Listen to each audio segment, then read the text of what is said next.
Neviem, čo na úvod by som mohol povedať, okrem toho, že jeho návšteva sa tiež uskutočnila tu na Slovensku vďaka rozhlasovej spoločnosti TVR Slovakia. Možno, že niektorí počúvate tie kresťanské a kultúrne programy.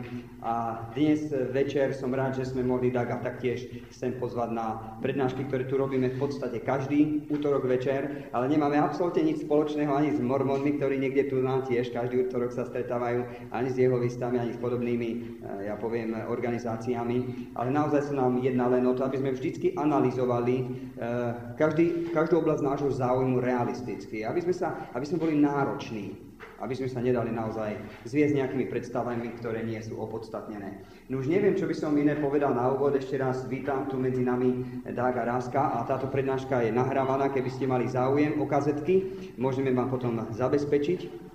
Stačí, keď nám necháte na tej malej anketnom lístku poznámku, že máte záujem o kazetku. A taktiež budem rád, ak by ste nám taktiež napísali, čo si myslíte aj o tejto prednáške. Bol by som tiež veľmi rád.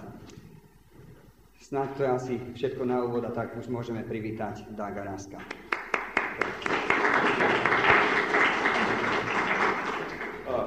Thank you for coming tonight. Chcem vám poďakovať, že ste dnes večer prišli na prednášku. If you were here for one of the Mars presentations, this one's going to be very different. Ak ste sa zúčastnili niektorej z mojich prezentácií na tému Človek na ceste na Mars, tak táto prednáška bude predsa len trochu odlišná. What we have to talk about tonight has nothing to do with NASA or my job at all. O čom dnes chceme hovoriť, v skutočnosti nemá po tej oficiálnej stránke nič spoločného s NASA, s riadiacím strediskom v Houstone. And what I say represents my opinion only and not the opinion of NASA. A znovu chcem povedať, že všetky moje názory, ktoré vám tu chcem predložiť, sú moje osobné názory a nemusia reflektovať ani vyjadrovať názor organizácie NASA v Spojených štátoch. Briefly going to go through several points about the topic of UFOs. Najskôr si pozrime osnovu alebo niekoľko bodov, cez ktoré by sme chceli prejsť dnes večer v tejto diskusii alebo v tejto prednáške. We'll talk about the nature of UFO phenomena. Chceme veľa hovoriť o charakteristike, o prírodzenosti alebo prejavoch UFO fenoménu. And as someone who believes the Bible, I will be talking about how we can interpret this phenomenon from a biblical point of view. A osobne skutočne nemôžem utiecť tomu hlbokému osobnému presvedčeniu ako kresťan, že budem musieť sem na túto celú oblasť vrhnúť aj svetlo Biblie. Some of that evidence comes from researchers into UFOs who have no religious affiliation. Veľa dôkazov a dokladov, ktoré vám budem dnes prezentovať, mám vďaka výskumu a vďaka odborníkom, ktorí sa tejto oblasti venujú celý život. But some of their conclusions are very compatible with what we'll be discussing. Ale tie uzávery, ktoré majú títo výskumníci, skutočne sa zhodujú do veľkej miery s charakteristikou z biblického pohľadu na túto tému. Most scientists today do not take UFOs seriously. Väčšina vedcov na Zemi, vieme, nebere UFO vážne. There are a number of reasons for this. A je niekoľko dôvodov, prečo nezaoberajú sa touto oblasťou vážne.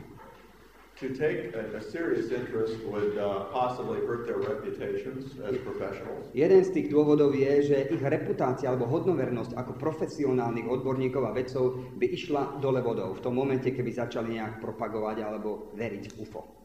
And of course, UFOs, if you discuss these, sometimes you're left open to ridicule, as many people who've reported UFOs have experienced. A mnohokrát, jak sa už stalo, úprimní ľudia, ktorí mali stretnutie s UFO, ktorí mali skutočnú reálnu skúsenosť s nimi, ostatní sa im začali potom smiať a mnohokrát sa táto vec utajuje. It has been estimated by several studies that only about 10% of actual sightings get reported because of this fear of ridicule. Výskum ukazuje, že asi len 10% všetkých ľudí, ktorí majú skúsenosť s UFOM, len tých 10% sa odváži o tom podať správu kvôli strachu z posmechu. Tonight's presentation will be much more informal than the ones we've had before. Táto dnešná večerná prezentácia by mohla byť oveľa neformálnejšia než ostatné, ktoré sme mali. I have some transparencies, but they're words in English mainly to help me organize my own thoughts. Ja tu mám osnovu, ktorá je síce v angličtine, vám veľa nepovie mnohým, ale chceme sa zaoberať. Can we go through individual points? Yeah. And Joseph will translate these points as I get to them. You can use this one. Okay, that's better. No a skúsime to preložiť a mať z toho trošku taký systematický záber. Takže charakteristika a prejavy UFO a mimozemšťanov. Okay. As this title indicates, the manifestations of UFOs are often a paradox. They're contradictory. Ako vidíte už zo samotného názvu, paradoxné prejavy, v skutočnosti tieto prejavy obsahujú hrozne veľa paradoxov. UFOs often manifest material evidences. Prvá jasná vec je, že tieto UFO, ktoré sa prejavujú, zanechávajú za sebou hmotné, materiálne prejavy. They behave like real physical objects and the results of their presence can be measured scientifically. Prejavujú sa ako úplne hmotné bytosti, ktoré zanechávajú za sebou merateľné vedecké údaje.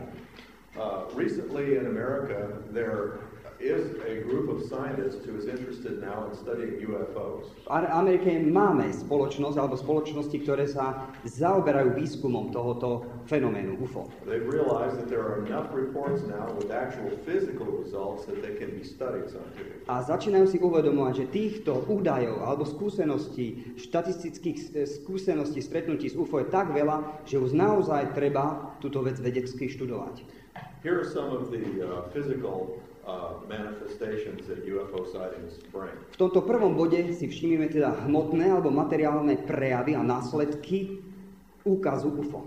Many times after UFOs land and take off, where they were, there is residual heat or radiation. Mnohokrát v priestore a na mieste, kde UFO zosadne, zostáva teplo alebo nejaké žiarenie, merateľné žiarenie. Sometimes there are strong electromagnetic effects. Inokedy veľmi silné elektromagnetické pole dokazuje hmotný prejav.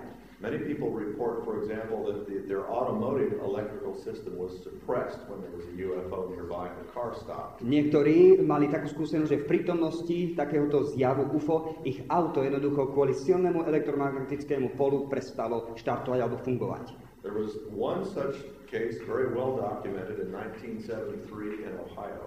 V jednom roku, teda v jednom prípade, v roku 1973 v Ohiu, bol takýto veľmi dobre dokumentovaný príbeh. This UFO was seen by the crew of a United States Army helicopter and also people on the ground. A posádka v jednej helikoptére americkej armády, ako aj ľuďmi na zemi, všetci sledovali tento úkaz spoločne. The helicopter's magnetic compass began to spin erratically. Napríklad kompas, ktorý bol umiestnený v helikoptére, sa začal krútiť dookola bez akejkoľvek kontroly. The pilot was attempting to land the helicopter and the controls were set for the helicopter to descend. A pilot sa snažil pristáť helikoptéru, ale nefungovali zariadenia potrebné na pristátie. But in spite of what the pilot did, the helicopter continued to rise. A napriek všetkému, čo sa snažil urobiť pilot v tej helikoptére, helikoptéra sa vznášala hore. When the UFO flew away very quickly, keď UFO odletelo alebo zmizlo veľmi rýchle, the pilot was able to control the helicopter normally and he landed. Tak sa vrátila jeho schopnosť alebo schopnosť helikoptéry pekne pomaly prisadnúť. Že páky a všetko zariadenie začalo fungovať znovu normálne. His magnetic compass, however, was destroyed. It was never usable again. Stalo sa však to, že kompas sa úplne zničil a už sa viacej nedal opraviť.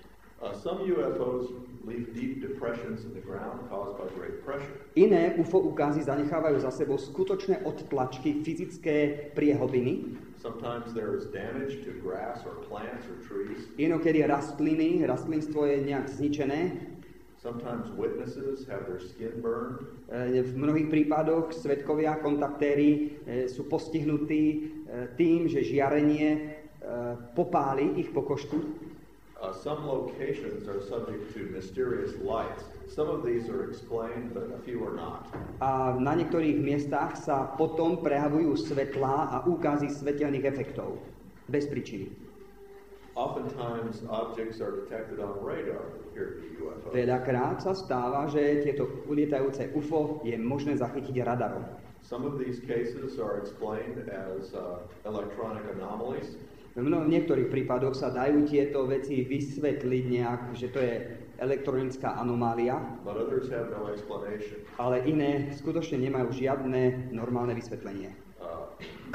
I at one time was in the United States Air Force as a radar operator. Keď som raz pracoval v americkom letectve ako lieutenant, neviem aká to hodnosť, dosť vysoká v armáde, tak som mal vo svojej práci povinnosť sledovať radary. This radar was designed to detect ballistic missiles coming out of the Pacific Ocean from submarines. A radar, na ktorom som ja pracoval, jeho účelom bolo detektovať balistické dráhy rakiet, ktoré mali byť vystrelené z Tichého oceánu. It used a rotating parabolic dish antenna. Jednalo sa o parabolickú otáčajúcu sa anténu. One night at about 1 in the morning we saw a very strong return on the radar scope. A bolo to jednej noci, asi o 1 hodine, že sme chytili veľmi silný signál nejakého lietajúceho objektu. We saw this object on the scope several times. Videli sme niekoľkokrát, sme sa presvedčili, že či to nie je nejaká porucha. It was moving faster than any object, any man-made object could fly, about 8 or 9 times the speed of sound. Objekt lietal veľmi rýchlou rýchlosťou, asi 8 až 9 krát rýchlejšou, než je rýchlosť svetla, a také objekty, zvuku, a také objekty neboli ešte v tom prostredí. The object was also in the atmosphere, it was not in space. Chcem taktiež potvrdiť, že objekt, ktorý sme zachytili, nebol nad atmosférou, ale už vo vnútri, v našom ovzduší. We saw that the object was approaching the coverage of another radar that was located with ours. Všimli sme si, že tento objekt letí tak, že za chvíľu by sa mal dostať do oblasti, ktorá je detektovaná iným radarom alebo sledovaná ďalším radarom. This other radar was for aircraft. A to bol radar, ktoré účelom bolo sledovať lietadlá. I ran down the hall and told the operator where to look for the object to appear. Tak som sa rýchle ponáhľal chodbou a povedal som človeku, ktorý sedel za tým radarom, že kde si má nastaviť ten radar. It appeared exactly where we thought it would in the second radar. A presne sa ukázal tam, kde som predpokladal, že bude ten signál. It also appeared that time on our radar. A súčasne sa nakoniec ukázal aj na našom radari. But that was the last time we saw it. A to bol posledný raz, čo sme videli, zachytili tento silný signál. We could see it was going to cross the coast of California, so we thought there might be a sonic boom. Videli sme, že tento lietajúci objekt mal byť už nad pobrežím Kalifornie, a pri takomto úderu do vzduchu bolo by nutné počuť nejaký hluk. But there was no sonic boom and no one reported seeing it, even though the weather was clear. Ale nebolo počuť žiadny zvuk a nebolo nič vidieť, aj keď počasie bolo úplne jasné.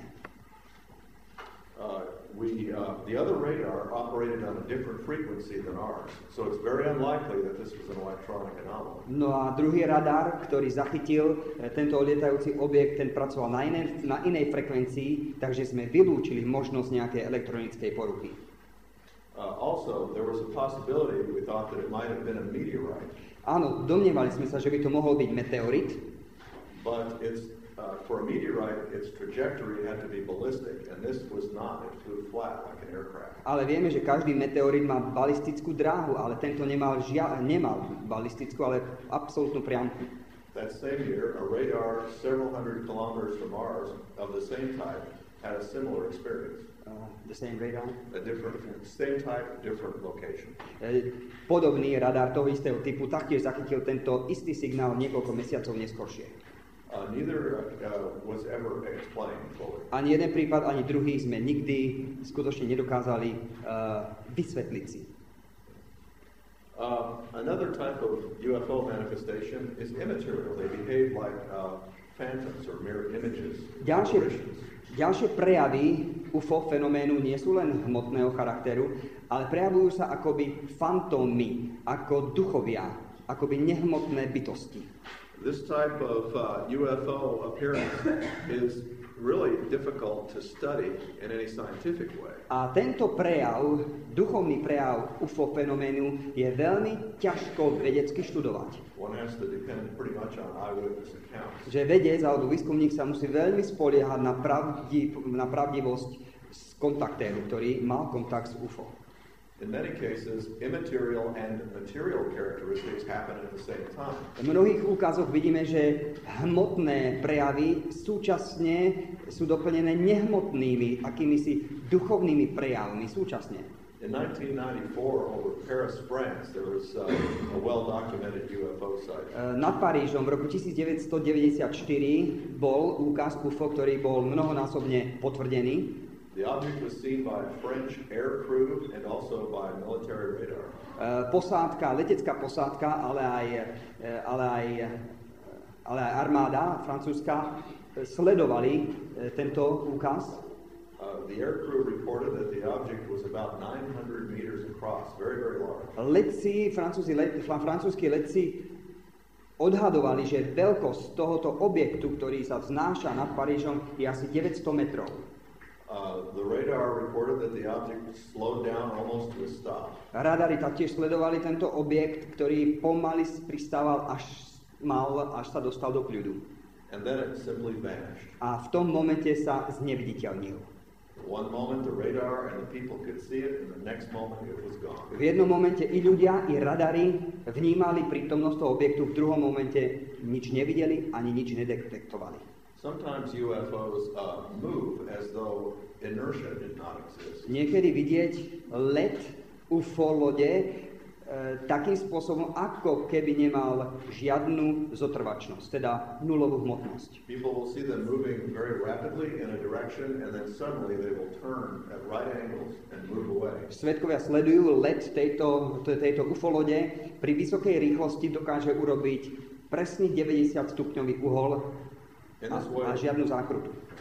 In this way they behave more like a beam of light than a material object. A v tomto prípade sa naozaj tá UFO loď chová, ako keby to bol lúč svetla, ktorý sa odrazí od nejakého bodu a ide ďalej bez okrúhlenia sa. If you take a flashlight and shine it against the wall, you can move it very quickly, faster than a material object could move. Keby ste zapli baterku a svetlo by ste nechali vrhať na stenu, aby ste prešli dookola miestnosti, viete, že to svetlo veľmi rýchle dokáže prejsť bez toho, aby ste videli nejaké následky zotrvačnosti toho pohybu svetla. Sometimes UFOs are even seen to pass through solid matter. Mnohokrát sa ukázalo, že UFO loď alebo ufonauti dokázali prejsť cez hmotu, cez materiálne steny alebo objekty. In Washington State in the United States in 1963 there was such a case. Vo Washingtone v roku 1963 bol dobre dokumentovaný takýto prípad. A UFO, which was observed by many people, disappeared into the ground without leaving a hole. UFO loď, ktorá bola sledovaná veľkým zástupom ľudí, zrazu zmizla tak, že sa začala ponárať, klesať a pomaličky plynule začala sa strácať pod zemou. Now, photographic evidence is not the same as physical evidence. Tretia vec, veľmi dôležitá. Fotografické dôkazy alebo doklady UFO úkazov, to nie je to isté ako hmotné dôkazy. It can be a record of a physical event. Áno, môže to byť doklad alebo záznam o fyzickej udalosti. And many photographs of UFOs have been shown to be fakes. Fake. Mnoho fotografií, ktoré sa spropagovali po svete, ktoré ukazovali UFO, sú skutočne len fakt falsifikáty. Today it's with modern technology, especially with computers and digital cameras, it's very easy to make a convincing fake. Ale dnes v dobe digitálnych kamier a vysokej technológie v oblasti fotografie je možné takmer hocičo sfalsifikovať. The scientific techniques do exist to expose fakes that are fake photographs. Ale samozrejme existujú aj vedecké spôsoby, ako odhaliť falsifikát a rozlíšiť ho od originálu. There are a few UFO photographs which have not been able to be exposed as fakes. They appear to be genuine photographs of something. Ale sú skutočne niekoľko skutočných fotografií, ktoré dôveryhodne odzrkadľujú to, čo svedkovia videli. Another type of evidence, of course, is the eyewitness account. Ďalší prejav alebo ďalšia charakteristika týchto UFO fenoménu spočíva v tom, že existujú svedkovia, ktorí mali skutočne osobnú skúsenosť. There are literally thousands and thousands of these now, and the number has increased rapidly since 1950. A od roku 1950 rapidne vzrastá počet kontaktov s UFO a taktiež únosov. Some people claim they have been abducted by the inhabitants of UFOs. A mnohí skutočne potvrdzujú, že boli unesení obyvateľmi ufolode. Now, one must be very careful in evaluating eyewitness accounts. Človek musí byť veľmi opatrný a neveriť každému človeku, ktorý niečo tvrdí, že prežil. One needs to examine people for ulterior motives, perhaps falsehood. Je veľmi dôležité skutočne toho človeka poznať, zistiť, aké má motívy, že čo vlastne sleduje, či nechce len tak trošku získať pozornosť, alebo podobne. Also their reputations as being reliable or honest people. Takže sú to ľudia, ktorí by mali mať veľmi dlhý úsek života, ako hodnoverní, museli by byť známi ako pravdiví a pravdovravní ľudia. Also their mental stability, their mental health. Taktiež sú to ľudia, ktorí by mali, ak máme ich svedectva prijať, sú to ľudia, ktorí by mali byť známi práve takou stabilitou citovou, duševnou, nemali by byť duševne nejak ľahko ovplyvniteľní. Many people who have reported abductions have only remembered the details under hypnosis. Mnohí ľudia, ktorí boli unesení mimozemšťanmi v úvodzovkách, si spomínajú a vedia o tomto hovoriť len v stave hypnózy. This, of course, is always subject to some skepticism. Samozrejme, je to zase ďalšia oblasť, ktorá podlieha skepticizmu. A hypnotist can ask leading questions. Hypnotizér môže klásť vedúce otázky, hlavné otázky. Questions which suggest an answer to the people that are Otázky, ktoré podvedome už aj sami v sebe ponúkajú určitú odpoveď. But even with all the problems with hypnosis, there are a few cases that convince scientists that the people experience something real. Ale nech už majú akékoľvek, teda niektorí ľudia, názory na hypnózu, sú vedecké dôkazy, že niečo sa týmto ľuďom stalo a oni o tom rozprávajú iba v stave hypnózy. One such case, probably the most famous American case. Jeden taký prípad, a pravdepodobne toto je najznámejší americký prípad, was happened to Betty and Barney Hill in 1961 in New Hampshire. Prípad, ktorý sa stal v roku 1961 Betty Hillovej a jej manželovi. These people were driving at night and saw a bright light flying through the sky. Bola noc, išli v aute a zrazu objavili veľké svetlo pred sebou. This light moved around and they stopped their car and looked at it with binoculars. A tento svetelný objekt sa pohyboval, oni zastavili auto a začali pozorovať. The light approached them and they could hear a buzzing sound. Svetlo sa začalo približovať a začali počúvať alebo zachytili akési bzučanie. At that point they decided they needed to get out of there. V tom momente sa rozhodli, že by bolo lepšie, aby radšej z miesta odišli. They later heard the buzzing sound again as they drove. Neskôršie, keď už sedeli v aute a išli ďalej, zase započuli bzučanie. But a period of 2 hours passed in which they had no memories. Ale sa stalo, že zrazu si uvedomili, že 2 hodiny prešli a nemajú ani nejakú potuchu, že kde sa tie 2 hodiny stratili. They had also traveled 35 miles with no memory of how they got from one point to the next. A taktiež prešli autom 35 míl a nevedia vysvetliť, jak sa dostali z jedného bodu na druhý, pretože nevedia si spomenúť na žiadne pozorovanie krajiny. For weeks afterward, they were haunted by bad dreams and other mental problems. Takto sa začali skúsenosti veľmi zlé sny a desivé nočné príhody. Under hypnosis, it was determined that they had what they believed was a UFO abduction. A iba v stave hypnózy začali vysvetľovať, že čo sa vlastne stalo, čo prežili, keď boli unesení v úvodzovkách mimozemšťanmi. Mr. Hill and Mrs. Hill had different descriptions of the inhabitants. Pani Hillová a pán Hill ako manželia, každý z nich mali inakšie výpovede o tom, čo spoločne zažili. But both were subjected to a medical examination of a very strange type. Ale obidvaja boli podriadení museli podstúpiť veľmi divné a kruté lekárske vyšetrenie, keď boli unesení. We needn't go into all the details of this, but Mrs. Hill was subjected to being punctured in the abdomen by a needle. It was very painful. Nepôjdem samozrejme do všetkých detailov, ale jedna vec, ktorá sa stala pani Hillovej, bola, že nejakou ihlou jej mimozemšťania pichali do brucha. They also received information from the inhabitants that this object was from another world. Taktiež prijali informáciu, bolo im povedané, že títo mimozemšťania sú z iného sveta. Mrs. Hill reported seeing the star map sitting there inside the A pani Hillová si spomenula na to, že videla aj mapu, vesmírnu mapu, odkiaľ sú. This account has convinced many that UFOs are from another planet. Nuž táto príhoda, tento úkaz presvedčil mnohých Američanov o tom, že je niečo skutočné na UFE. There are many other cases like this in which the same kind of information was given. Samozrejme, že mohli by sme ísť do mnohých ďalších príhod, ale podobné ukazy a charakteristiky a prejavy sú spoločné.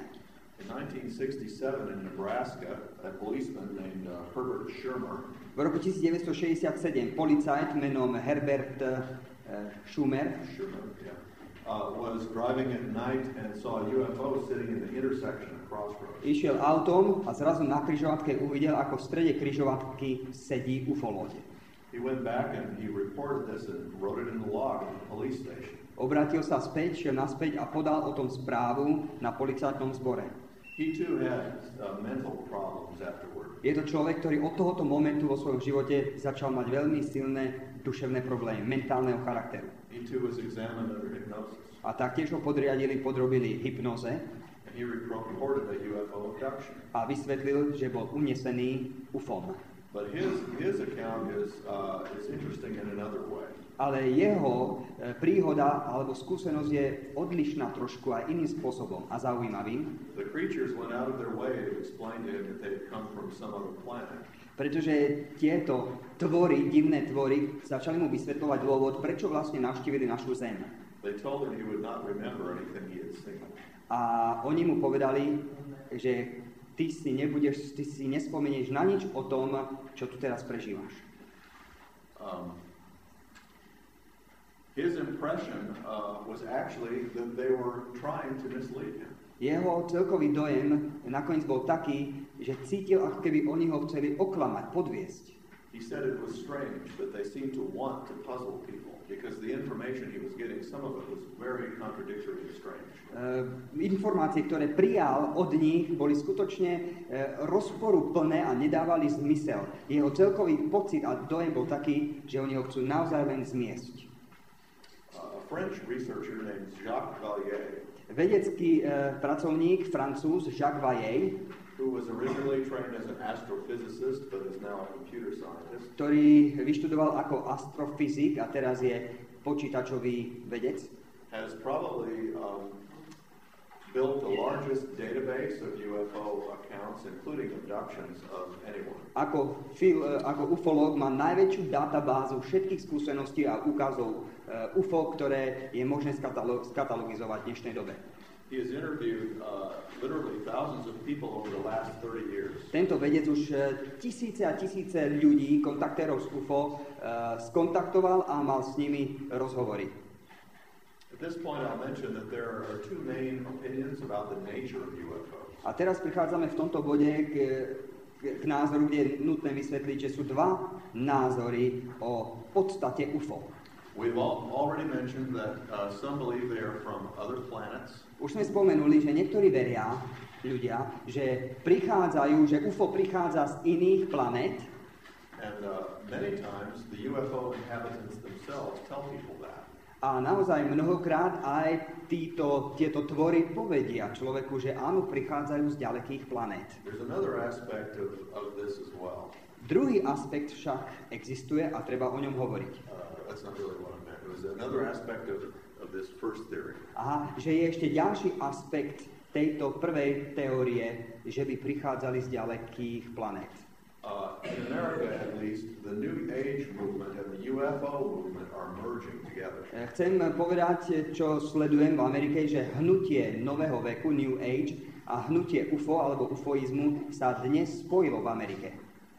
New Age advocates a pantheistic, mystical type of religion. Nový vek, New Age, ako sa formuje v dnešnej dobe, začína viacej propagovať panteistický pohľad na život. Many New Age leaders are what in the old days we would have called spirit mediums. Please say it again. In the old days we would have called some of these people spirit mediums. V minulosti by sme mnohým týmto ľuďom, ktorí dnes sa terminujú ako New Ageri, že sú to jednoducho špiritistické médiá. People who receive messages from spirits. Sú to teda prostredníci medzi duchmi a ľuďmi. Jednoducho prijímajú posolstva od neviditeľných bytostí. In the New Age movement, this activity is called channeling. A v tomto novom hnutí nového veku sa tejto aktivite hovorí channeling, alebo neviem, jak sa to po slovensku povie. Channel znamená kanál, prekanalizovanie, prepájanie. Ak mi viete pomôcť, nech sa páči. It means the same thing, receiving information from spirits. V podstate ste akoby konduit, akoby potrubie, cez ktoré prichádza inteligencia, nejaká informácia do vás a vy ju dáte iným. Many New Age leaders are getting messages that indicate UFOs are from another planet. A mnohí vodci v tomto hnutí nového veku veria a propagujú, že sú to bytosti, UFO, že sú bytosti, ktoré prichádzajú z iných planét. These messages also claim that the UFO inhabitants want to help mankind, want to guide them in a good direction. A v týchto posolstvách zaznieva veľmi častý výrok, že sú to bytosti, ktoré chcú pomôcť ľudstvu, že prichádzajú sem len preto, aby nám pomohli. In fact, they feel that people need this guidance from these UFOs in order for the human race to progress. A v skutočnosti mnohí ľudia v New Age veria tomu, že my potrebujeme práve pomoc týchto bytostí, aby sme ako ľudská rasa sa zachránili a aby sme mohli ísť v našom vývoji ďalej, že bez nich to už nepôjde. This is similar to the views of, say, Erich von Däniken and other writers who say that in the past man needed help from ancient astronauts. Samozrejme, že Erich von Däniken má práve takýto názor, že ľudstvo aj v minulosti čerpalo a potrebovalo čerpať pomoc od bývalých návštevníkov tu na našej planete.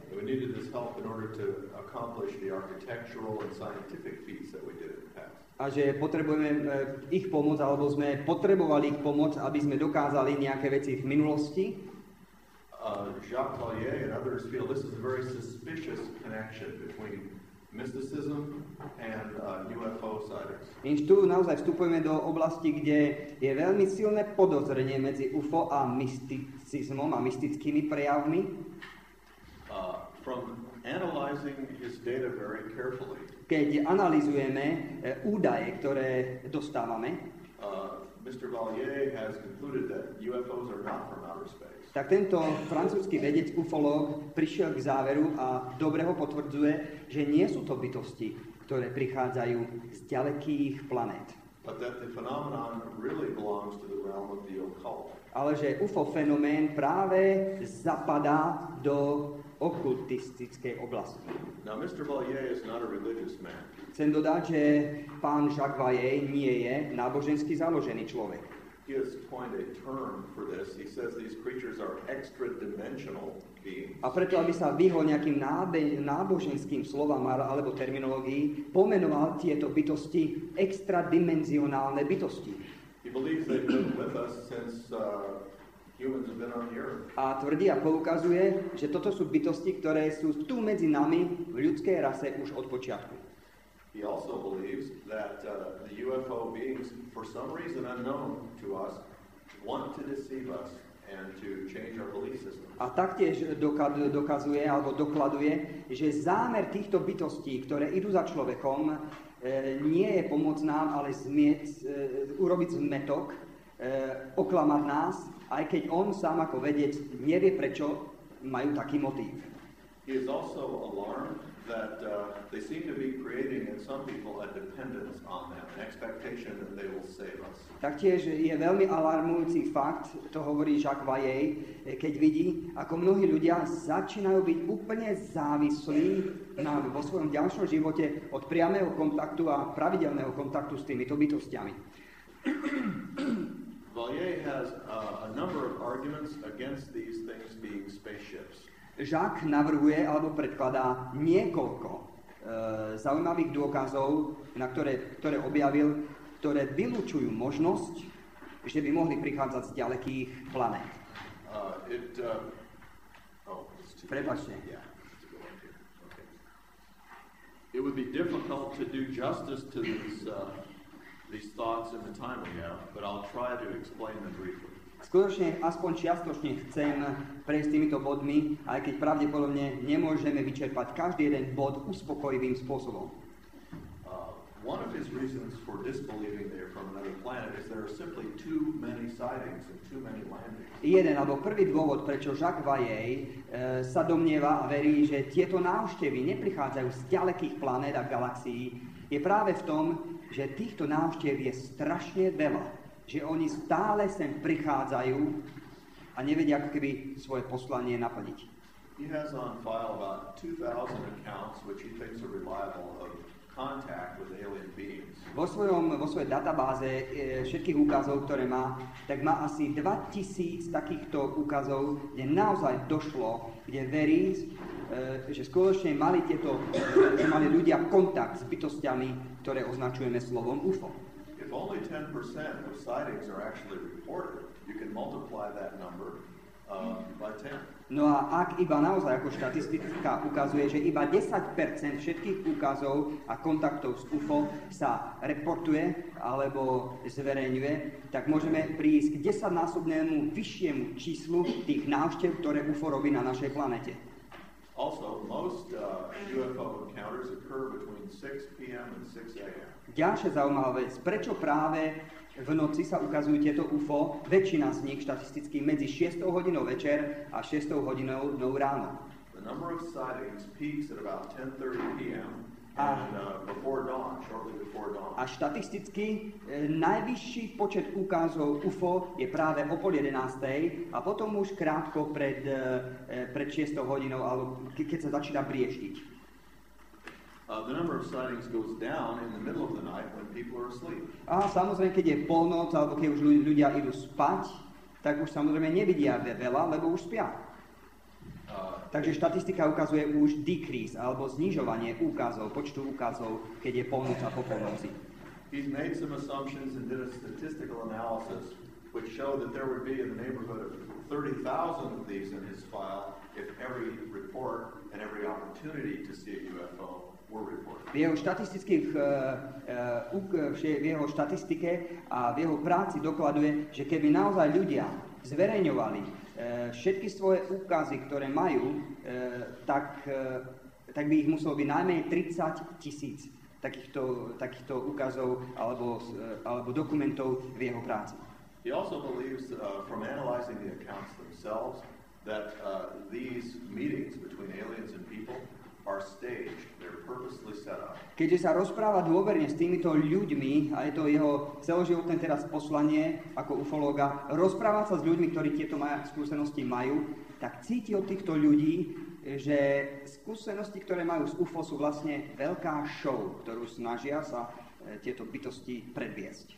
An interesting observation is that the technology that people see in UFOs directly relates to their own technological sophistication. Prečo sa domnieva, že sa snažia urobiť show? Jeden dôvod spočíva v tom, že bytosti UFO, ktoré sa ukazujú a prichádzajú na nejakých ufolodiach, že na sebe majú technologické črty tej doby, v ktorej sa ukázali ľuďom a taktiež odrážajú očakávanie ľudí podľa ich inteligencie. Napríklad v dnešnej dobe, keď sa vedcovi ukáže UFO, tak vidie tam všelijaké prepínače, aké sú blízke vedcovi, a v dávnych dobách, keď sa ukázali, tak tam boli vidieť ozúbené kolesá a podobné veci. It's as though the content of what they see is tailored to the observer. Ako keby obsah toho, čo vidí pozorovateľ, ako keby bol ušitý na pozorovateľa. We've already mentioned the strange physics that the UFOs display. Už sme spomenuli tie zvláštne, divné fyzické prejavy UFO. Another thing would be what he calls absurd humanoids. Ďalšia vec, ako Jacques Vallée pomenoval tieto bytosti, že sú to absurdné humanoidy. There's a wide variety of creatures that are reported by UFO contactees. Je tu nesmierne veľké rozpätie a pestrosť týchto bytostí, ako vyzerajú a ako sa správajú, ktoré sú označené termínom absurdné humanoidy. You can think of what, the normal one you think of with the UFO is the smooth, bald-headed, big-eyed, skinny creature. Možno, že si viete predstaviť normálneho ufonauta bez vlasov, chudučký, vysoký a hladkú tvár. But there are also little short, dark fellows that actually look like the trolls of Scandinavian and Germanic legend. Ale inokedy sa ukazujú ako malí čierni trpaslíci, ktorí sú presne takí, ako v nemeckých a škandinávskych príbehoch pomenovali škriatkami z minulosti. Some UFO inhabitants look like the satyrs of Greek legend, the goat-footed people, the little goat-footed people. Inokedy sa podobajú na akýchsi kozlov pripomínajúce postavy z gréckych bájok. Some are small and hairy. Inokedy zase sa ukazujú ako veľmi malé, ale strašne chlpaté. Some are giants. Inokedy sú to obrovské postavy. In many of these cases, the people who experienced the sighting felt very strongly that the creatures were hostile and malevolent. A v mnohých prípadoch cítia kontaktéri, že tieto bytosti sú nepriateľské a nevľúdne. And this brings us to the nature of the abductions themselves. A teraz vstupujeme k ďalšiemu bodu. Prirodzenosť alebo prejavy pri abduction, pri únose. Vallée has noticed a direct comparison between UFO abductions today and ancient legends of people abducted by supernatural beings in the Middle Ages. Tento vedec, francúzsky vedec Jacques Vallée si všimol, že únosy, ktoré dnes robia UFO na ľuďoch, alebo keď berú ľudí na nejakú inú planetu alebo do svojej lode a čo s nimi robia, že sa veľmi podobá tomu, čo robili v stredoveku, alebo čo niektoré údaje a príbehy zo stredoveku dokladujú ako únosy týmito neviditeľnými bytostiami. Many of the details of these abductions, especially medical examinations, are very unpleasant. A mnoho detailov, a zvlášť gynekologického alebo lekárskeho charakteru, kedy tieto bytosti prešetrujú pacienta, sú skutočne podobné zo stredoveku ako dnes v moderných príbehoch. In some modern cases as well as ancient cases, babies have been removed from their mother's wombs. A presne tak ako aj dnes sú prípady, že malé bábätko bolo odstránené z maternice matky, ktorá bola kontaktérom, tak takéto prípady sa stali v stredoveku a sú taktiež dokumentované.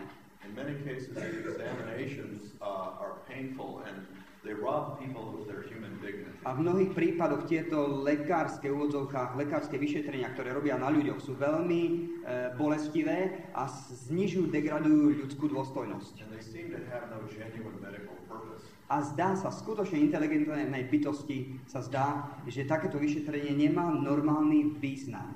People are left with physical scars and mental problems. A tak po tomto kontakte väčšina kontaktérov zostáva poranených, poznačených na celý život, majú duševné jazvy. Okay, we need to go on here a little faster because of the time. Okay.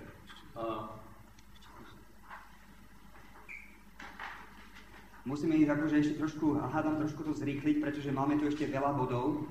Okay, I would like to bear in mind now some of the things we've said about UFO inhabitants. Just think about. Prosím vás, buďte trpezliví so mnou, zatiaľ si udržte vo svojej mysli to, čo sme doteraz povedali, od úvodu doteraz. I have some information for you now about the capabilities and nature of angels and demons in the Bible. Chcel by som vám niečo povedať o schopnostiach bytostí, ktoré sú neviditeľné v o ktorých Biblia hovorí od začiatku ľudskej existencie na Zemi. Ak si robíte poznámky, tak bolo by dobre, keby ste si zapísali, kde v Biblii, na ktorých miestach takéto úkazy existovali alebo sa zaznamenali.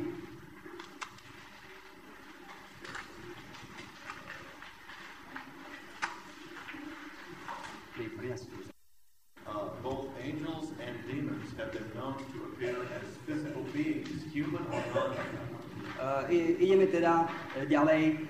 V Biblii aj dobrí duchovia a zlí duchovia, anjeli aj démoni vždycky v minulosti sa dokázali zjavovať ľuďom ako úplne hmotné bytosti.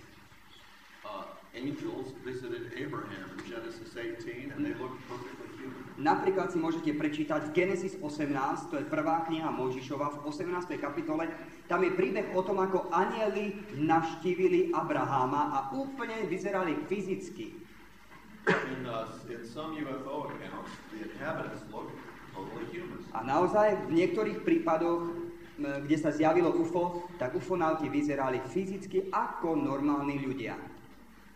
In Genesis chapter 3, the devil appeared as a serpent. V Genesis 3 vidíme, že Satan, ktorý je duchovnou bytosťou, sa zhmotňuje alebo prejavuje ako had. We know from Revelation 12:9 that Satan is associated with that serpent. A vieme aj zo zjavenia, z knihy Zjavenia 12:9, že Satan má schopnosť sa premieňať na hada, alebo že to prejav je mu blízky. Angels and demons may appear as apparitions and vanish unnaturally. Démoni aj anjeli dokážu sa zjaviť instantne a zmiznúť. About this, but I only picked a couple. Balaam and his donkey saw an angel as an apparition in Numbers 22. Napríklad v 4. knihe Mojžišovej 22 alebo Numeri, tam je príbeh o Balámovi, ktorý išiel na nejakom zvieratku a zjavil sa im anjel a potom zmizol. In the book of Job chapter 4, Eliphaz reported seeing a spirit. V Jobovi 4. kapitole muž menom Elifáz hororový príbeh o nejakom duchu, ktorý sa zjavil. Both angels and demons can physically afflict. Mesta. Genesis 19. To je v Genesis 19. kapitola, alebo 1. Mojžišova 19. Satan struck Job with boils in Job chapter 2. V knihe Job v 2. kapitole vidíme, že zase moc tejto duchovnej neviditeľnej bytosti Satana, ako dokáže uderiť Joba fyzickými vredmi. Both angels and demons can manipulate the physical world. Ďalší bod, aj anjeli, aj démoni dokážu manipulovať s hmotným svetom. An angel rolled the stone away from Jesus' tomb in Matthew. Napríklad vieme, že dobrý anjel odstránil alebo posunul kameň, ktorý bol na hrobe Pána Ježiša Krista v Matúšovi 28:2. Satan caused a tornado or a whirlwind in Job 1:19. A v kontraste zase vidíme Satana, ktorý dokáže ako duch spôsobiť normálne tornádo, tak silnú búrku alebo výchor v Jobovi v 1. kapitole 19, že v dome, ktorý je pod týmto nátlakom, zahynie niekoľko ľudí. Both angels and demons in the Bible have influenced human behavior and decisions. Aj Satan a jeho neviditeľní duchovia, aj anjeli, vidíme, že dokážu zasahovať do intelektuálnej klímy ľudskej rase a vplývať na ich rozhodovacie procesy. The angels persuaded Lot to leave Sodom in Genesis 19. Napríklad v Genesis 19 vidíme, že anjeli dokázali presvedčiť muža menom Lot, aby opustil mesto. Satan motivated the Sabaeans and Chaldeans to attack Job's flocks and his servants. Potom v 1. kapitole Joba vidíme, ako Satan motivoval alebo inšpiroval a vplyval na národy alebo kmene menom Sabeánci a Chaldeji, aby zaútočili na Joba. When influencing human beings, angels and demons use different methods. Keď vidíme, a skutočne Biblia dokazuje, že tieto bytosti majú moc vplývať na ľudí, aj na celé skupiny ľudí. Satan operates secretly sometimes and sometimes by deception. Tak pritom vidíme, že dokážu použiť rôzne metódy svojho vplyvu a pôsobenia.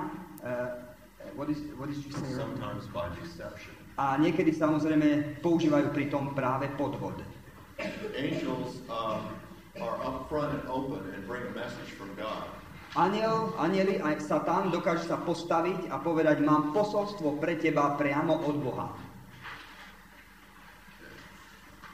In both cases, human encounters with angels or demons overwhelm the people involved. V šiestom bode tu máme myšlienku, alebo bod, že ľudské stretnutia s anjelmi alebo s démonmi spôsobili úplné ovplyvnenie človeka do takej miery, že bol ovládnutý, dotyčný. The angel Gabriel comes to Daniel in chapter 10. Napríklad archaniel Gabriel ide k Božiemu mužovi Danielovi, Daniel v 10. kapitole. Daniel trembles and loses his strength and can barely stay off the ground. A vidíme vplyv toho anjela na Daniela, že on nedokáže ani stáť poriadne a zlyháva, úplne stráca všetku svoju silu. To je Daniel 10, verše 8 až 11. A 15. verš až 17. In Job, when Eliphaz saw a spirit, his hair stood on end and he was utterly terrified. A v Jobovi 4, verše 12 a 16 vidíme muža menom Elifáz, ktorý pri zjave toho ducha prežil hrozostrašný pocit, ako keby jeho všetky vlasy sa postavili. In Revelation 19, the apostle John was overwhelmed and fell on his face before a powerful angel. A taktiež pred mocným anjelom v zjavení 19:10 je Boží muž anjel a aj ten padá na svoju tvár. Now think about some of Jacques Vallier's conclusions. A teraz si všimneme uzávery, ktoré francúzsky vedec Jacques Vallée urobil z tých svojich údajov, ktoré získal od kontaktérov z UFO. After interviewing many people who contacted aliens. Potom, čo podrobil detailnej analýze rozhovory a údaje, ktoré získal od kontaktérov, he said an encounter with aliens is a shattering physical and mental ordeal. Tak doslova urobil takýto záver, že stretnutie sa s mimozemšťanom je zdrvujúci fyzický a mentálny osud, alebo ordeal, to je hrozná udalosť. There are lasting physical, mental, and emotional effects, including scars and mental obsessions. Po tomto momente intenzívneho stretnutia s mimozemšťanom zanecháva tento úkaz za sebou trvalé fyzické stopy, mentálne, citové zjazvenia a aj posadnutia. I can give you some examples of this during questions, but to finish, I think we need to keep. Ak by ste chceli, tak možno, keď budeme mať otázky a odpovede, tak mohol by som vám viacej príbehov na tento bod povedať, ale chceme ísť ďalej, aby sme celú osnovu stihli urobiť. We'll say more here about a contrast, the differences between angels and demons. Ešte by som chcel späť k tým kontrastom, aby sme videli, ako duchovné bytosti sa prejavujú anjeli a démoni, čo je samozrejme témou aj Biblie. The word angel means messenger. Slovo anjel, čo znamená slovo anjel? Znamená to posol. Posol. Angels are God's servants and messengers. A anjeli to sú Boží služobníci a poslovia s nejakým posolstvom pre človeka. According to Hebrews 1:14, they serve man as well as God. A podľa knihy Hebrejom alebo Židom v Novom zákone vidíme, že sú to služobníci alebo sú to sluhovia, poslovia, ktorí môžu slúžiť aj Bohu, aj diablovi.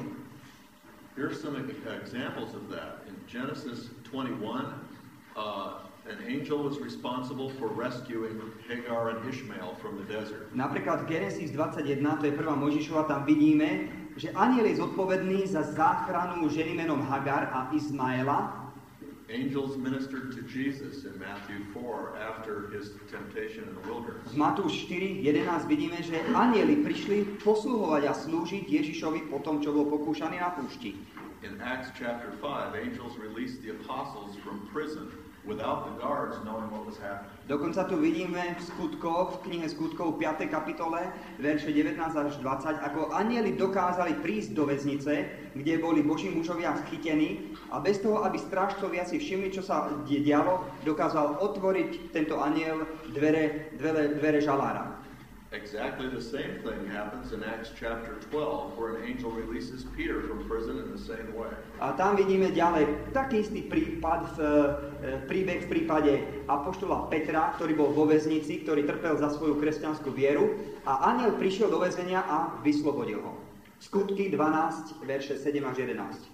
Then Daniel in chapter 10, verse 18, remember we said he was overwhelmed and weak and trembling.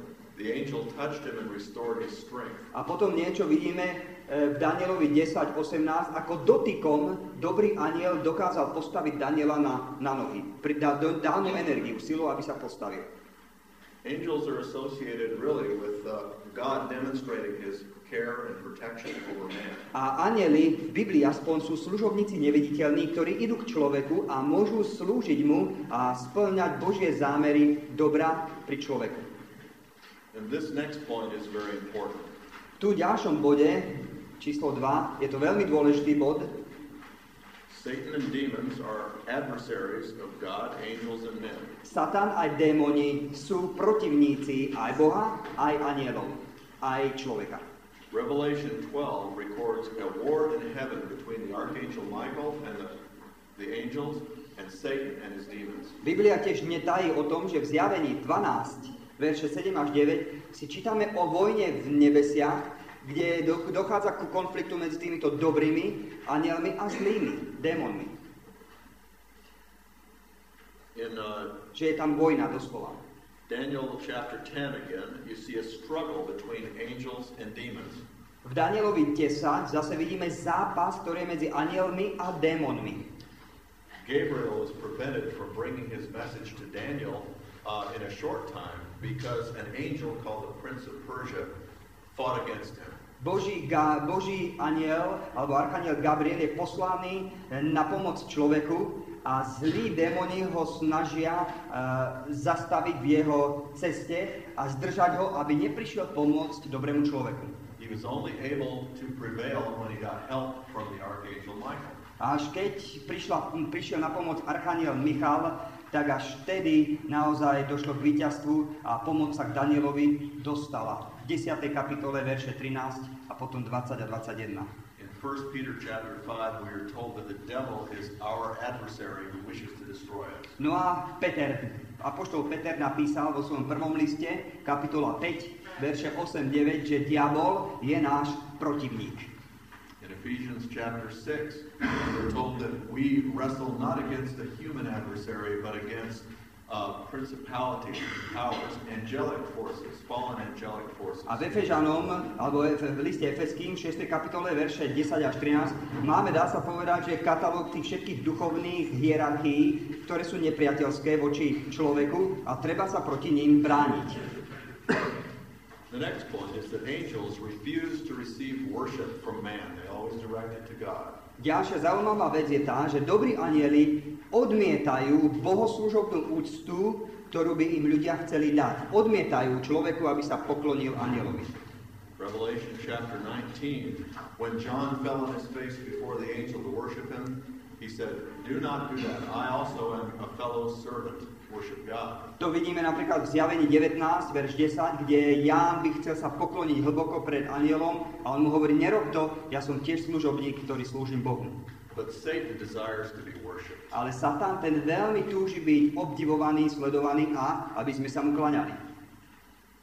His fall is recorded in Isaiah chapter 14. Čo sa stalo s touto krásnou bytosťou Satanom, to máme napísané v Izajášovi 14, verše 12 až 14. There he says he will make himself like the Most High and ascend above the stars of God. Tam si čítame o jeho úmysle postaviť sa, konkurovať Bohu a prekonať ho vo svojej sláve. In many Old Testament passages, stars are symbolic of angels. A tam si o ňom čítame aj ako o hviezde, že bude ako hviezda. Nuž, mnohokrát slovo hviezda v Biblii znamená práve anjel. In Matthew chapter 4, verses 8 through 10, V Matúšovi 4, verše 8 až 10, we see Satan ask Jesus to fall and worship him. Tam vidíme, že si dovoluje táto neviditeľná bytosť Satan ísť aj zaútočiť na Pána Ježiša Krista a povedať mu, aby sa mu poklonil. Tak veľmi túži potom, aby sa mu kláňali ľudia. The Bible calls Satan and demons liars and deceivers of men. Biblia pomenovala Satana aj démonov klamárov a podvodníkov ľudí. Satan is called the father of lies in John chapter 8. V Jánovi 8 vidíme ho ako Satana, ako otca lži. Revelation 12 says he deceives the whole earth. V Zjavení 12 vidíme, že on je ten, ktorý zvádza celú zem. In 2 Corinthians 11 says Satan is responsible for cultic false teaching and masquerading as an angel of light. A v 2. Korinťanom 11 tam vidíme, že tento Satan sa dokáže premieňať, transformovať do podoby, ktorá sa podobá anjelovi svetla. In Ephesians chapter 2, Satan is referred to as the prince of the powers of the air. Teraz veľmi dôležitý dokument je napísaný v Efeským 2.2, že Satan a démoni operujú alebo pôsobia v zemskej atmosfére. It is an interesting fact that no UFO has ever been sighted outside the Earth's atmosphere. A toto je skutočne dôveryhodný fakt, že ešte nikdy sa neukázalo UFO na ceste na našu Zem z ponad atmosféry, že by prichádzalo z ďalekých diaľov nášho vesmíru alebo z inej planety. Vždycky sa už len v našom ovzduší ukazuje úkaz UFO. It's important to note at this point Je veľmi dôležité si poznamenať v tomto momente alebo v tomto bode, that in the Bible, Jesus is the only one who always has power over every other spiritual authority. Že jediná bytosť, ktorá existuje, jediný duch, ktorý pôsobí a je inteligentný a ktorý má moc nad všetkými mocami duchovnými, aj fyzickými, aj neviditeľnými, je Ježiš. He is never helpless before these creatures. Keď vidíme ho v konfrontácii s týmito bytostiami, nikdy nie je slabý alebo bezmocný. However, in UFO abductions and also in ordinary demon possession cases, Avšak v únosoch UFO, ktoré sú dobre dokumentované, ako aj v prípadoch určitého posadnutia, the people are completely helpless and terrified. vidíme, že ľudia sa dostávajú do stavu úplnej bezmocnosti a sú obeťami hrôzy. So you can see where I'm leading with all of this. Takže aj vidíte teda, kam som došiel s týmito bodmi. I agree with Valier that Ja súhlasím s francúzským ufologom Jacques Vallée, I agree with him that the UFOs are not from outer space. že sú to reálne bytosti, ale nie sú z ďalekých civilizácií. If by extra-dimensional beings we mean spiritual beings, I also agree with him there too. A ak extradimenzionálne bytosti, ktoré podľa jeho výskumu a podľa ľudí hodnoverných existujú, pokiaľ ich môžeme pomenovať ako bytosti z iného rozmeru, tak verím, že sú to práve tieto bytosti, o ktorých hovorí Biblia.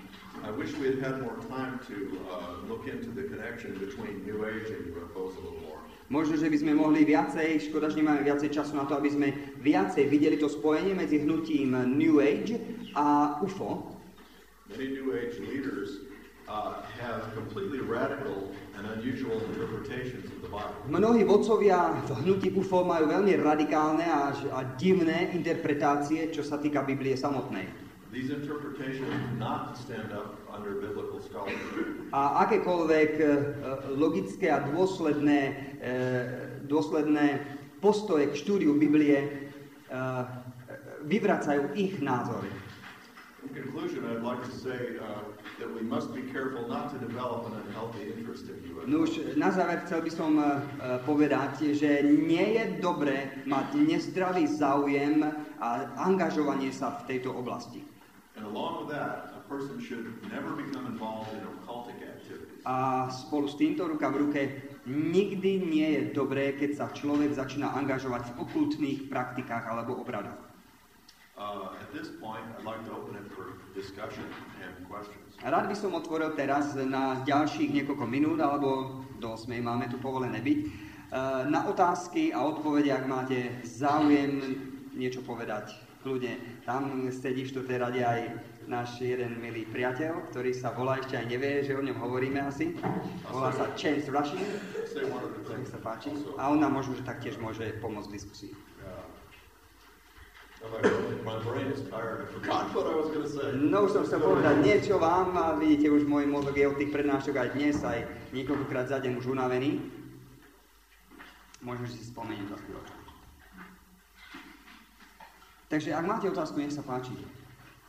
Takže z vášho pohľadu na vašej prednášky mám to chápať, že podľa vášho presvedčenia neexistujú inakšie civilizácie mimo tejto, ktorá je na Zemi. According to your interpretation and understanding, should we also understand that there's no other civilizations in a faraway space planet? Aj keď pripúšťate, že sledovania týchto úkazov, týchto nevysvetliteľných kresúcich a zanechávaných kosmických civilizácií, že sú reálne.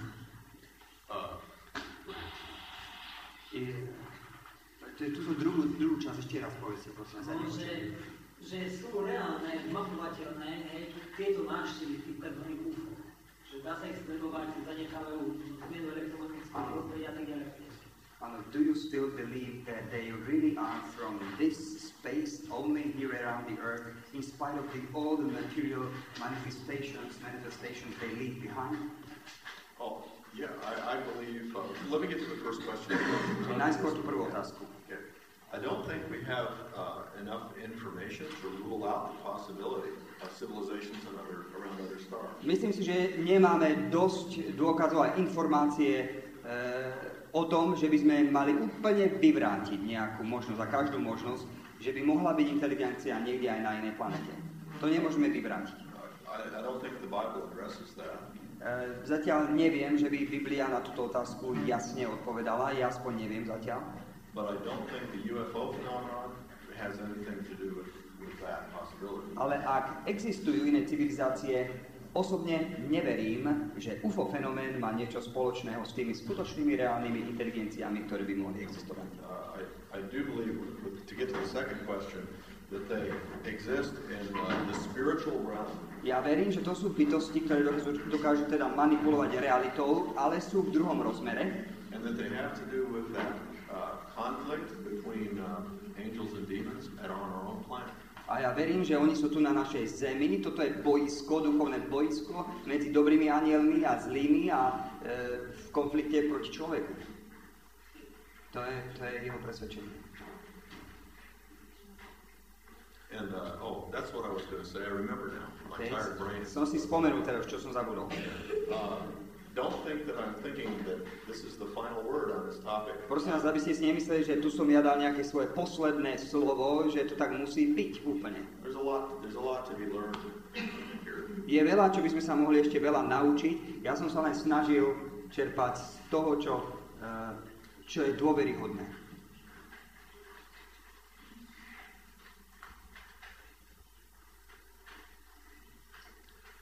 Nech sa páči. Keď uchádzate z tohto prostredia a robíte pri tom vesmírnom stredisku, určite máte aj nejaké vyššie informácie ako taká, ktoré je Working at NASA, probably. Že údajne NASA má v dispozícii jakýsi vrak z Nového Mexika z roku 1960, kedy tam spadlo jakési UFO, že to teraz skúmajú. Takže otázka je, že či NASA v skutočnosti má nejaké pozostatky po tej havárii UFO. Does NASA or American government have some wreckage of some UFO ship from Mexico some time ago, maybe 30 years ago?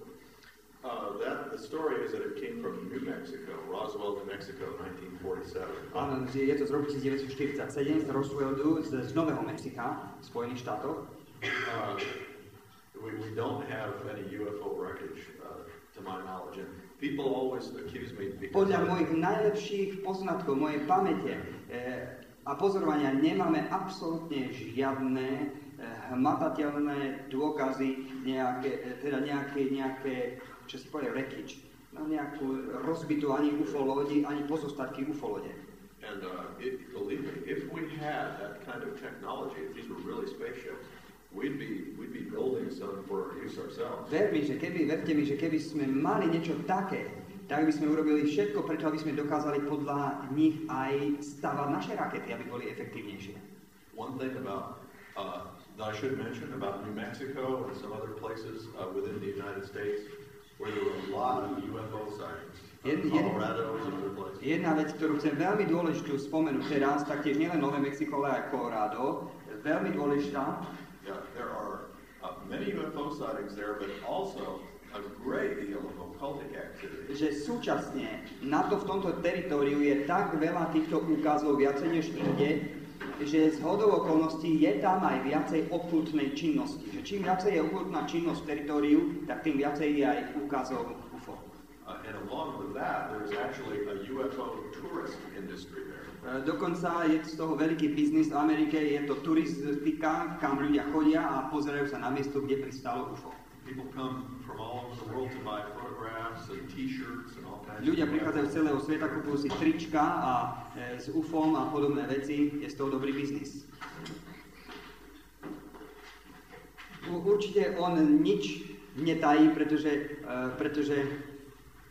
aké by boli motívy pre utajovanie takéto veci. S tým by sa Američanci, ja si myslím osobne, veľmi píšili, hneď by išli na bubon. Pochválili by sa pred všetkými národami, že čo majú a čo iní nemajú. Oni sú veľmi pyšní ľudia, podľa mňa. Tvrdí ľudia. On rozumie asi, čo hovorí. Americans are proud people, they will show what they have. That's a good point, yeah. Good point. Ale to tak, pravda.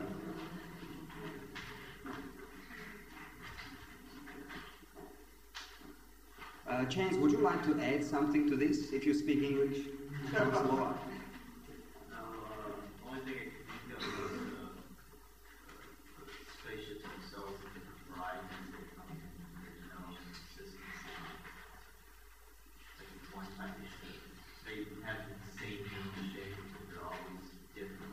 Chance teraz hovorí o tom, že je veľmi zaujímavé sledovať tie rôzne tvary tých UFO lodí, aké vraj prichádzajú sem k nám. Niekedy sú ako doska, niekedy ako gula, niekedy keď odchádzajú, tak rozpadnú sa pred očami na niekoľko kusov a naraz odídu a podobné ukazy.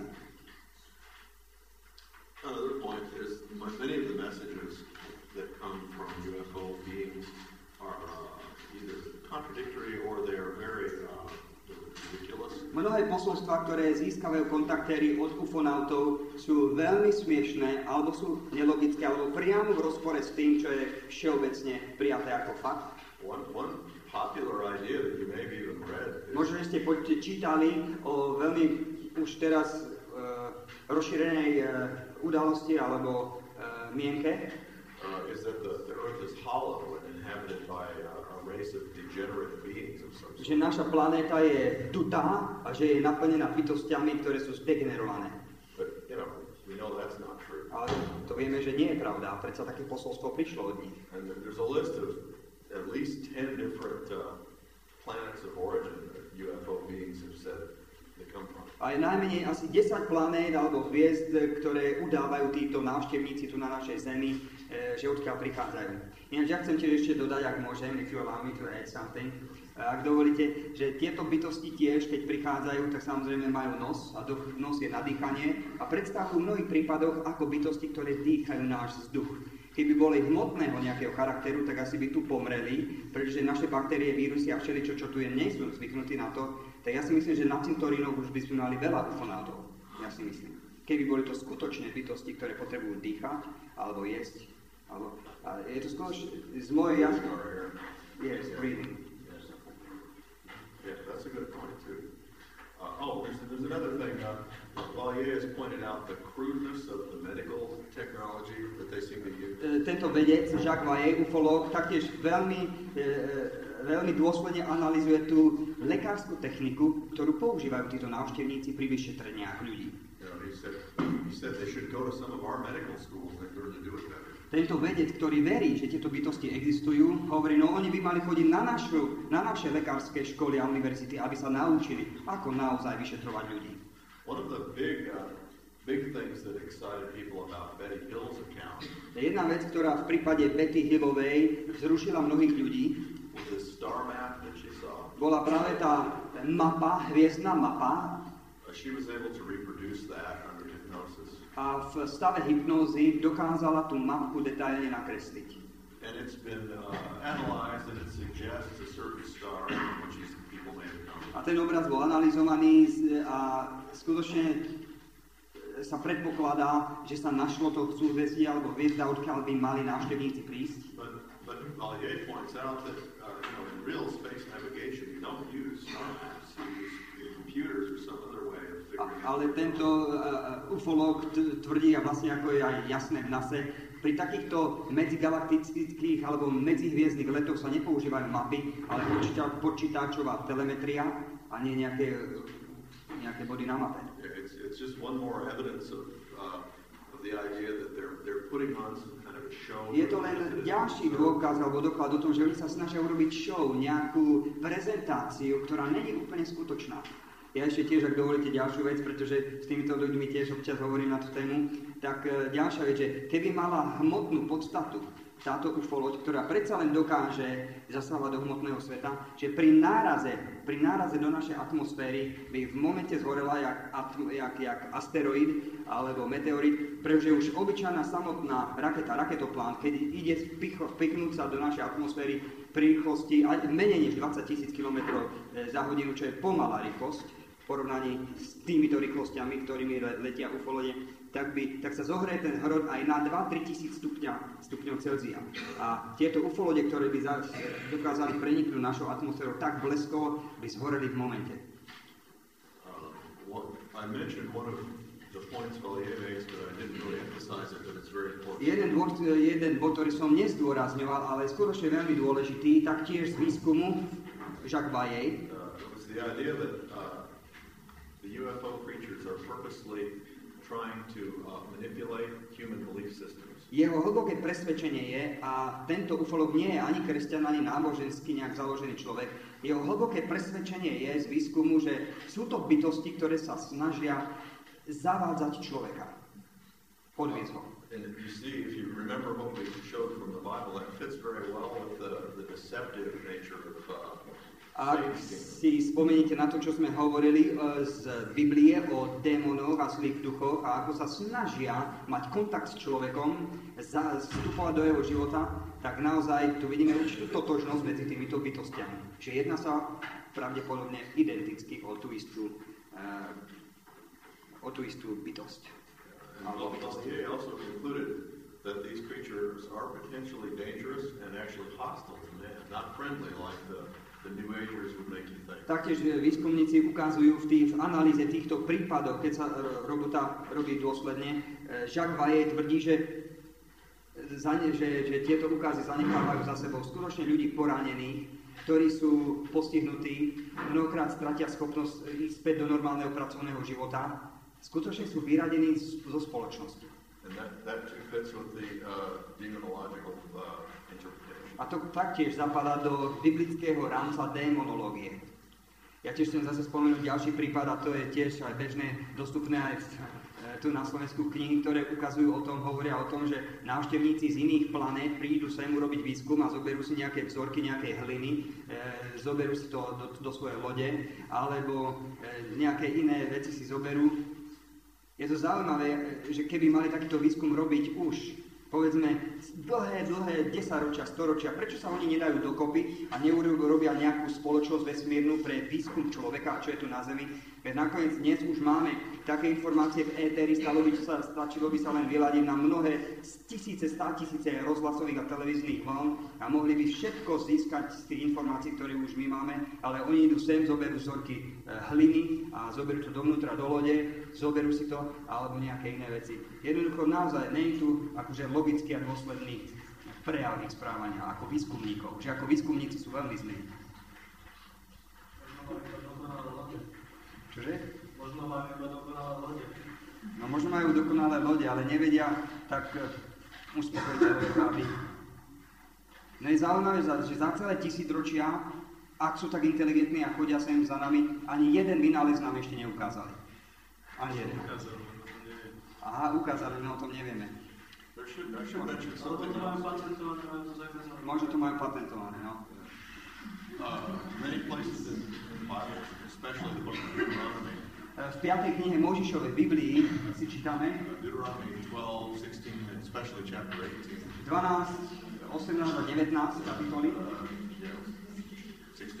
16. kapitola tiež. Humans are forbidden to worship the stars or practice astrology. Že to je veľmi dôležité pre kresťanov. Že kresťanom Biblia zakazuje akékoľvek veštenie a vyhľadávanie kontaktov s týmito duchovnými bytostiami. Dovolávanie sa, dopytovanie duchov. Alebo iné úkazy okultného charakteru. To je v 5. knihe Mojžišovej 18. 18. kapitola. It's an injunction against any form of occultism. Almost everything is listed. Skoro každá forma okultistických aktivít a prejavov je tam spomenutá. Nech sa páči. Keď ste hovorili o tých nehmotných lodiach, tak nie je možné, že iba oni chodia, že sú hmotné, ale že chodia v inom rozmere. No a napríklad, keď vidíme 90 stupňový holiar hovoril, no tak v ich rozmere to môže byť kruh, že normálne ako u nás, ale v našom sa to zdá 90 stupňov. Nedá sa to takým spôsobom, lebo keď sa učil derivácia, alebo sa bude učiť, tak to automaticky dokáže derivácie, alebo keď vystieraš ďalší ten väčší rozmer, tak nevzniká niečo podobné ako kocka. No už to je nejaká iná priamka, ktorá sa jednoducho nepodala. Priamka je prvý rozmer, druhý rozmer, tretí rozmer priestor a tak ďalej môže jednotlivé typy, ktoré už sa nedajú charakterizovať v našom priestore. Ale tam nie je vysvetlené, čo by si videl v druhom rozmeri. Jak by sa to odrazilo, keby to videl. Nie, lebo keď ste niečo sledovať s problémy, tak to môžeš usledovať na toho rozmeru. Usledovať toho rozmeru, že je to v treťom rozmere nemôže byť lebo my si nemáme iba trojrozmer. Ty nemôžeš vnímať štvorrozmer. Kdežto trojrozmerno a dvojrozmerno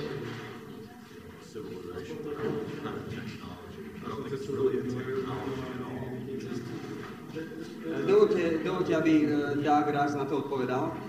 On hovorí, že v tie úkazy, kde vidíme únosy ľudí, ktorí prídu priamo do tej lode, tak vidia nám také všelijaké absurdné a primitívne zariadenia, ktoré vôbec nenaznačujú, že by oni mali byť tak vyspelí, aby dokázali skutočne hmotným spôsobom alebo vstúpiť do iného rozmeru a vstúpiť zase do nášho a aby tam zostali nejaké črty normálnych funkčných zariadení. Mnohokrát tam je piecka, mnohokrát sú veľké páky a všelijaké iné absurdne vyzerajúce zariadenia, ktoré nemajú nič spoločného s normálnou technológiou, aká existuje dnes. Well, they don't seem to be involved in any kind of scientific investigation or any serious attempt to contact our leaders. Z ich strany nevidíme skutočný záujem ísť napríklad do televízie, že by tieto bytosti, ak sú inteligentné, prišli do rozhlasu, alebo že by chceli s nami viesť skutočne neutajovaný, neokultný kontakt.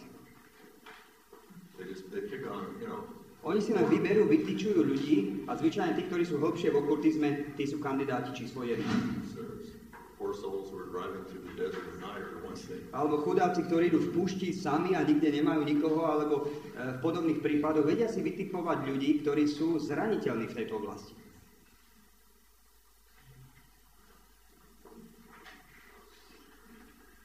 Nech sa páči.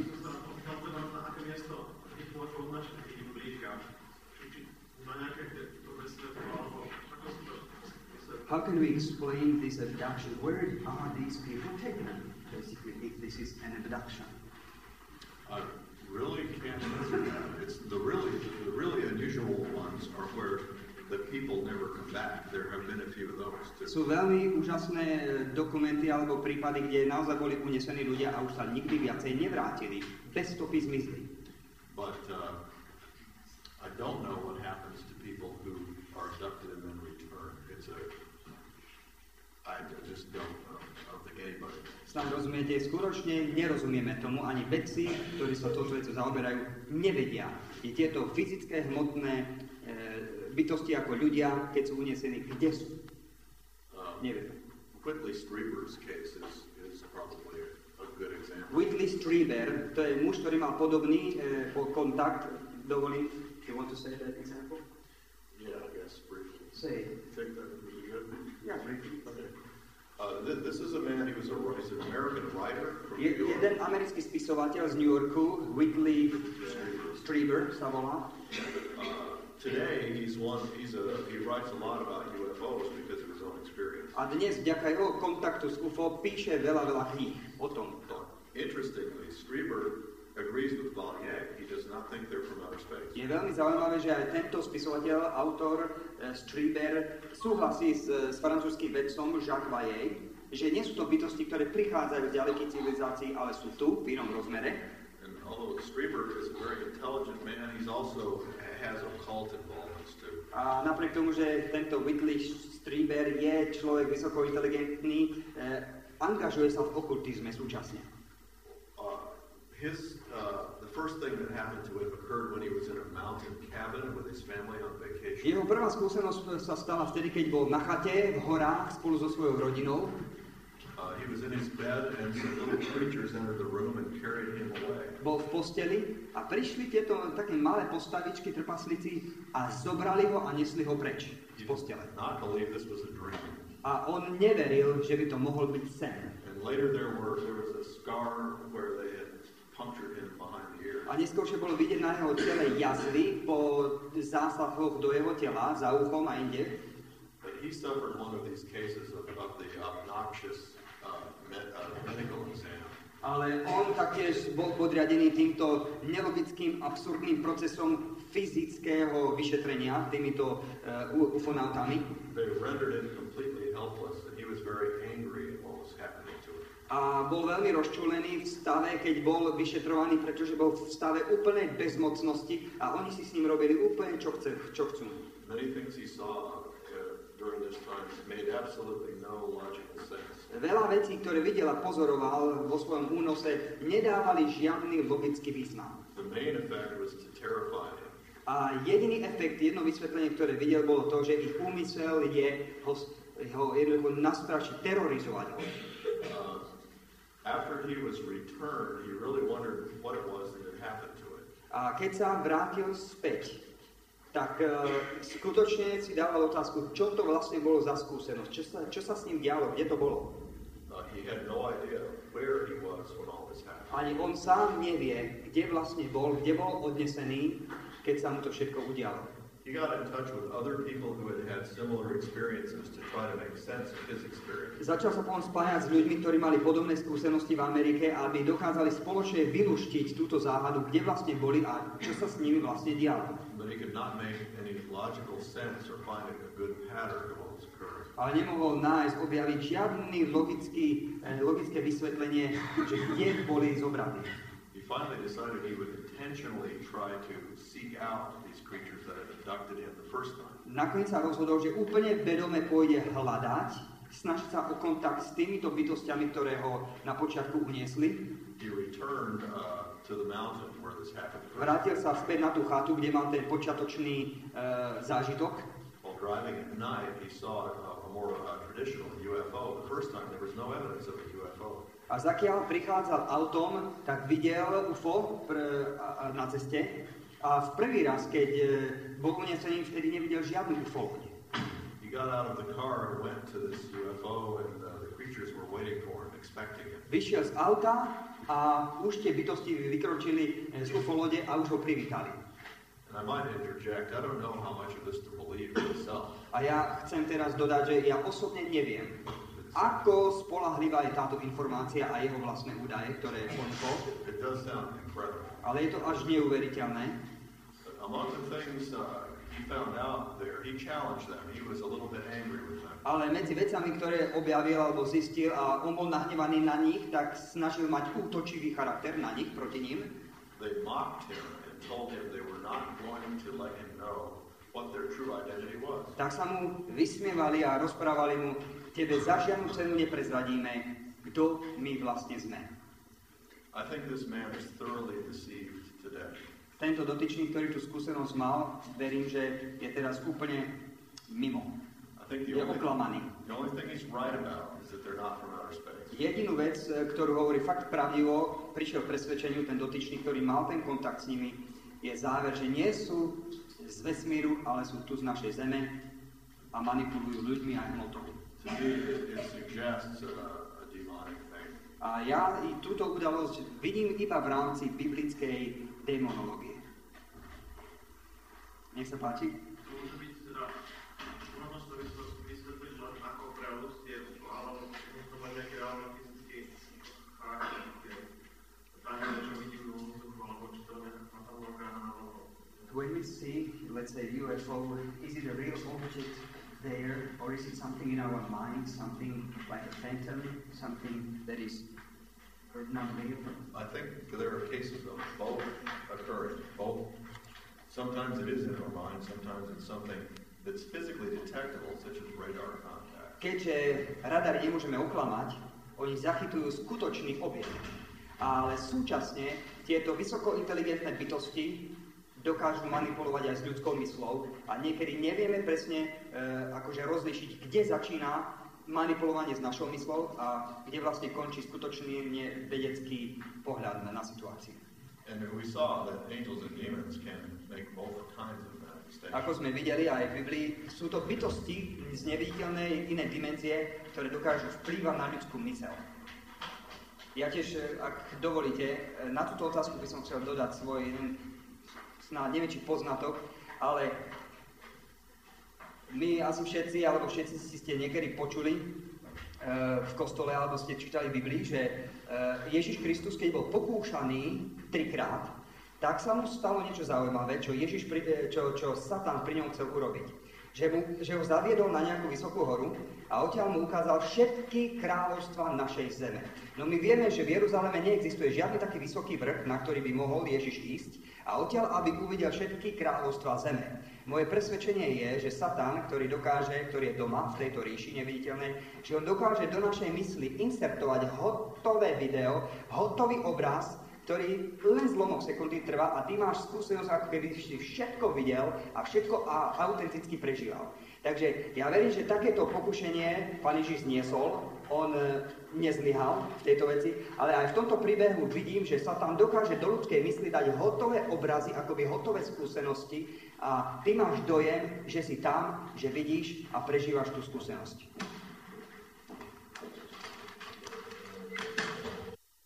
Hovoríme, a jeho miliardy spoločníkov, to sú fakt veľkí šéfovia, po ľudsky hovorím, ale stále sú, jak povedal Doug Rask, slabší ako muž menom Ježiš, ktorý dokázal si poradiť s každým problémom v tej dobe, keď on tu chodil po zemi. A dokáže určite aj dnes. Say what? A čo tie únosy, ktoré sú mimo fyzického tela? That's totally, unmistakably in the realm of the occult. Out-of-body experience, that's something that's been done for centuries by people involved in witchcraft. Už to, že niekedy človek dokáže prejsť, nie fyzicky, ale vo svojom astrálnom tele alebo v inakšom na iné miesta, už to je samozrejme stále ten istý kontext okultizmu. Is that what you were talking about? Na to si myslel? I think Jack Vallier has recorded several experiences where people were abducted out of body and their bodies just stayed on earth. Oh, their spirit was taken by an alien and shown around. Yeah, I think that's insane. Jacques Vallier dokumentuje taktiež prípady, kde ľudské telo, akože toho uneseného zostalo tu a tieto bytosti si zobrali iba jeho dušu na nejaké miesto a ukazovali týmto uneseným dušiam, kde sú a podobné veci. I know it's very strange. Je to veľmi divné, samozrejme všetko. To hear people who are educated and normal people talking about